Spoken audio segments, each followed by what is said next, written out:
I saw a question online the other day that stopped me in my tracks. Someone asked it, name one thing in Australia that's still the same price it was 10 years ago. The top answer, CBD apartments in Melbourne. The comments exploded. People weren't just agreeing, they were sharing horror stories. Holding units for 10 years and actually losing money, it sounds crazy when someone else is making a fortune on property, right? But imagine this. 7 years ago, you picked up a modern apartment in Melbourne CBD for $350. Brand new, gym, pool, it felt like a safe bet. Fast forward to today, after years of body corporate fees and tenant headaches, you decide to sell. But the agent tells you it was under $300K. After costs, that's a 15% loss. Meanwhile, that boring house your friend bought way out in the suburb has seen its value nearly double. That's a brutal reality. A worse location with land will almost always smash a prime location without it.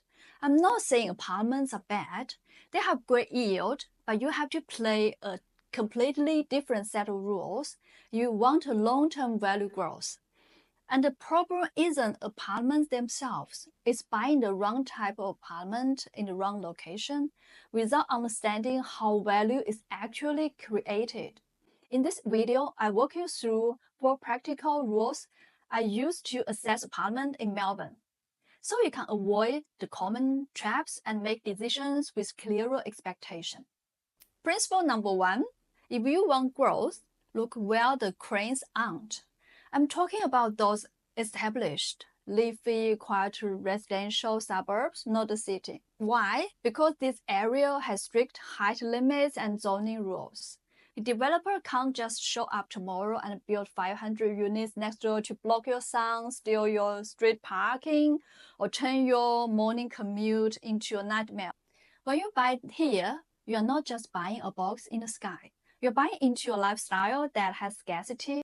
In the CBD, supply is infinite. Over the last 7 to 10 years, while the rest of the market went up, some CBD towers actually dropped 10% or more. But there's one exception of the rule. If you are determined to buy in the city, you have to find unrepeatable scarcity.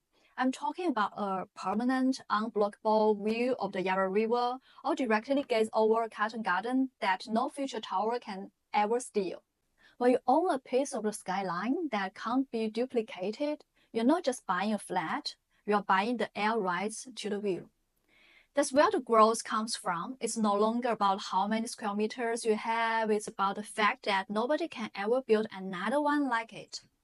By sparse, not crowded. Look, the logic behind a high-density tower is simple. It's about the volume. It's a great solution for housing lots of people, but for an investor, volume is the death of scarcity. Think about it. When you decide to sell your unit in a massive 300 apartment complex, you will suddenly realize your biggest competitor on the market, they're your neighbors.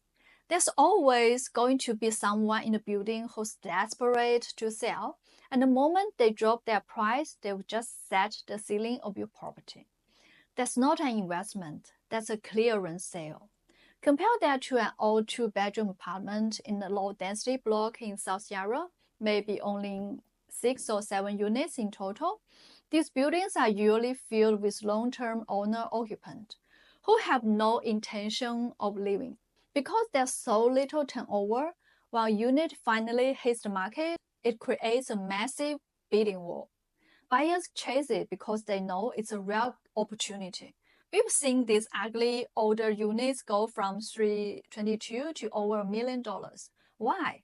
Because of the land to asset ratio. In a small block, your slice of the land is huge.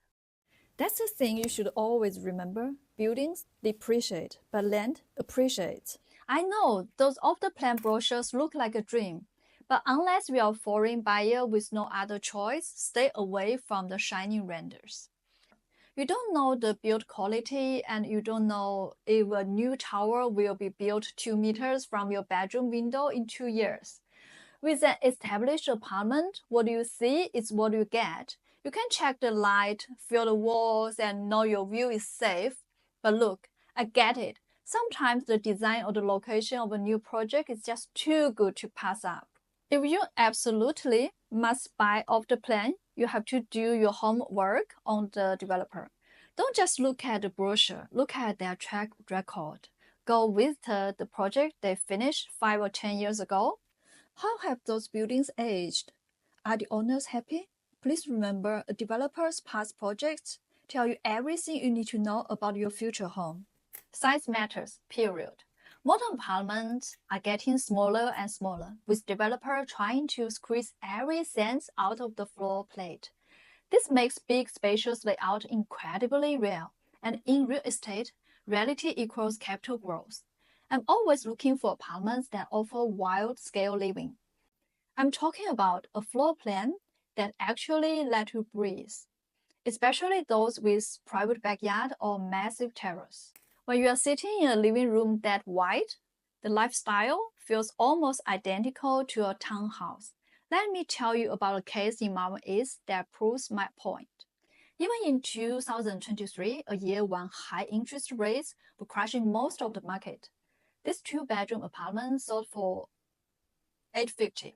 That was $150 over the guide price. While other units were struggling to get a single bid, people were literally fighting for this one.